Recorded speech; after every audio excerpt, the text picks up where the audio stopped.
Assalamualaikum warahmatullahi wabarakatuh. Bismillahirrahmanirrahim. Ashhadu an la ilaha illallah wa ashhadu anna Muhammadar Rasulullah. Allahumma salli ala sayyidina Muhammad wa ala ali sayyidina Muhammad.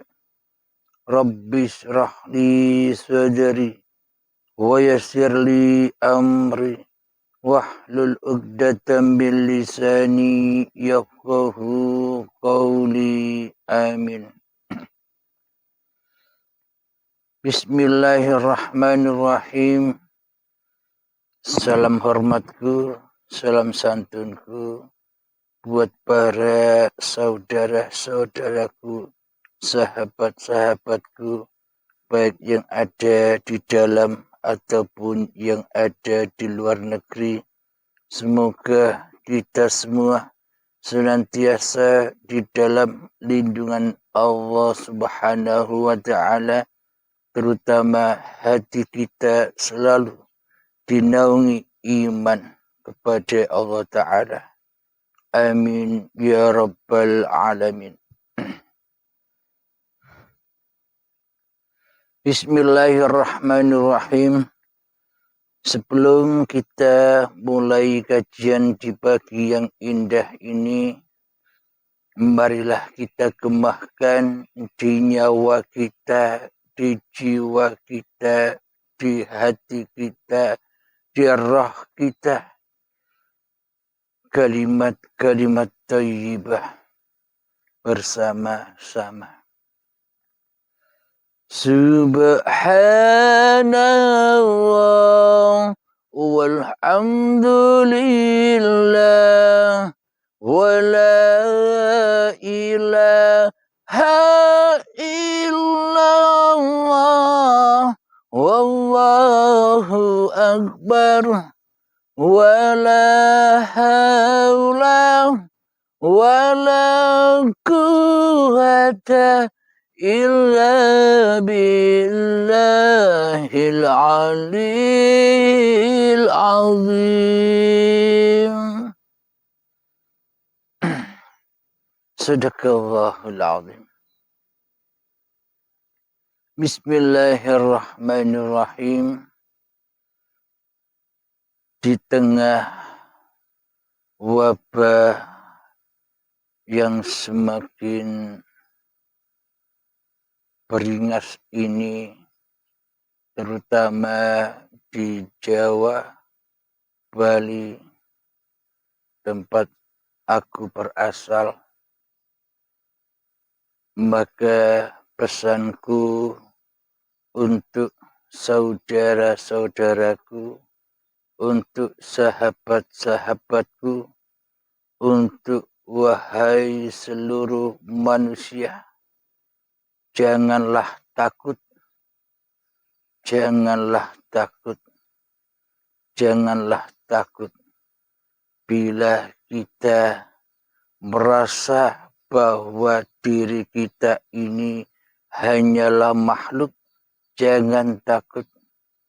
Bila kita merasa diri kita ini hanyalah hamba, jangan takut. Bila kita ini merasa hanya ciptaan, jangan takut. Bila kita ini merasa digerakkan, hanya digerakkan, jangan takut. Bila kita merasa bahwa kita ini hanyalah diperjalankan, jangan takut. Bila kita ini hanyalah diperankan oleh Allah, diperankan oleh Tuhan semesta alam, diperankan oleh Zat yang berkuasa atas alam ini, maka jangan takut. Meskipun apapun yang terjadi, wahai sahabat-sahabatku, Meskipun pandemi ini belum usai, jangan takut hati kita. Jangan lunglai hati kita. Kembalilah kepada Tuhanmu, yakni hatimu. Larikanlah kepada Tuhanmu yang telah menciptakanmu. Larikanlah hatimu kepada penguasamu yang telah menguasaimu. Larikanlah hatimu kepada wujud yang telah mewujudkanmu. Larikanlah hatimu kepada hidup yang telah menghidupkanmu, yakni Allah, yakni uripe Allah. Jangan sampai kita mati dalam keadaan kafir. Jangan kita mati dalam keadaan su'ul khotimah. Di sini kami akan jelaskan apa istilah mati kafir itu. Apa istilah mati su'ul khotimah itu. Jadi jangan ditunggu-tunggu. Jadi jangan ditakuti. Maknanya mati secara su'ul khotimah, mati secara husnul khotimah, mati kafir sudah bisa kita rasakan saat ini juga. Jangan menunggu matinya lahir. Jangan tunggu syakaratul maut menjemput. Jadi yang dimaksud mati kafir itu mati apanya? Jadi bagi manusia, bagi makhluk yang dikatakan mati itu matinya badan-badan ini. Beda versi bila Allah yang mengatakan suatu kematian. Jadi Allah tidak memandang rupa dan hartamu. Allah tidak memandang ilmu dan amalmu. Allah tidak memandang nasab-nasab keturunanmu. Dan Allah tidak memandang semua hal yang ada pada dirimu. Tapi Allah hanya memandang hatimu. Sudah kembalikah hatimu kepada Tuhanmu? Sudah berimankah hatimu kepada Tuhanmu? Yakni iman itu ya harus menyaksikan siapa yang diimaninya.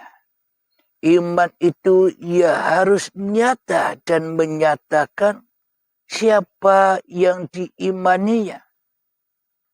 Bila belum nyata apa yang diimaninya, bila belum jelas Allah sebagai pencipta diri kita, bila belum jelas Allah sebagai yang mewujudkan diri kita, bila belum jelas Allah yang menghidupkan diri kita, bila belum jelas Allah yang menguasai diri kita atas diri kita, bila belum nyata dan jelas atas hati kita, itu bukan dikatakan iman. Itu hanyalah iman kata-katanya saja. Iman bohong-bohongan saja. Iman pengakuan-pengakuan saja. Jadi apa yang dikatakan iman itu? Yang dikatakan iman itu adalah afdhalul dzikri fa'lam annahu la ilaha illallah. Bila sudah nyata di dalam dirimu, yakni tak ada Tuhan selain Allah.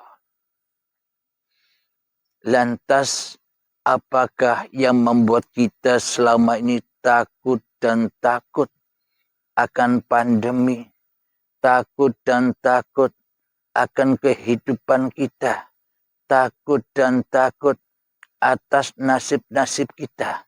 Ketakutan demi ketakutan itu terjadi karena kita hakikatnya sudah diazab di dalam neraka oleh Allah.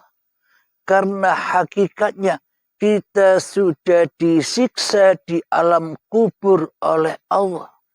Karena kematian di sisi Allah itu bukan kematian badan-badan ini. Kalau badannya sudah mati, mana mungkin bisa disiksa. Kalau badan sudah mati, mana mungkin jiwa bisa dibakar, disiksa di dalam api anar. Maka dari itu, siksa kubur, azab kubur, api neraka sudah terjadi kepada tiap-tiap diri manusia yang mati jiwanya. Bukan mati raganya, mati jiwanya, mati imannya, mati kesadarannya bahwa dirinya hanya makhluk, mati kesadarannya diri manusianya ngaku-ngaku sebagai sang penguasa di dalam hatinya. Mati hatinya manusia merasa sebagai sang Khalid di hatinya daripada menjadi makhluk. Itulah yang dikatakan mati kafir. Mati di dalam su'ul khotimah. Mati hatinya di setiap langkah-langkahnya. Mati hatinya di setiap sholat-sholatnya. Mati hatinya di setiap ibadah-ibadahnya. Mati hatinya di setiap tahajud-tahajudnya. Mati hatinya di setiap sholat duha-duhanya. Mati hatinya di dalam sholawat-sholawatnya. Mati hatinya di dalam segala hal dan aktivitas-aktivitasnya selama ini seolah-olah diri kitalah yang lebih berkuasa. Seolah-olah diri kitalah yang lebih wujud. Seolah-olah diri kitalah yang lebih hidup daripada wujud, hidup dan kuasanya Allah di hati kita. Itulah tanda kita selama ini sudah mati di sisi Allah. Mati dalam keadaan kafir. Mati dalam keadaan su'ul khotimah. Jadi semua itu sudah bisa kita rasakan saat ini.